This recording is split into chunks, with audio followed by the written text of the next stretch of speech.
একদম ভালো নেই নুসরাত ফারিয়া। নিজেকে ঠিক রাখার জন্য খাচ্ছেন মানসিক অবসাদের ঔষধ। দীর্ঘ 10 বছরের প্রেমের সম্পর্কের ইতি টেনে বিচ্ছেদের পথে হেঁটেছেন জনপ্রিয় অভিনেত্রী নুসরাত ফারিয়া। 2020 সালের মার্চে প্রেমিক রনি রিশাদের সঙ্গে আনুষ্ঠানিকভাবে বাগদান সম্পন্ন হলেও কিছুদিন পর হঠাৎ সামাজিক যোগাযোগ মাধ্যমে বিচ্ছেদের ঘোষণা দেন তিনি।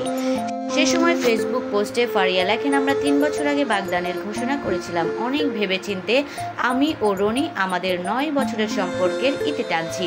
আমাদের মধ্যে যে বোঝাপড়া ও বন্ধুত্ব ছিল তা ভবিষ্যতেও অব্যাহত থাকবে। নুসরাত ফারিয়া বলেন, সম্পর্ক ভাঙার পর মানসিকভাবে ভেঙে পড়েছিলাম আমি। সেই অভিজ্ঞতার কথা উল্লেখ করে তিনি আরও বলেন, মানসিক অবসাদের জন্য 3 মাস কাজ করিনি। এখনো ওষুধ খাচ্ছি অবসাদ কাটানোর জন্য। পরিস্থিতির সঙ্গে মানিয়ে নেওয়ার চেষ্টা করছি।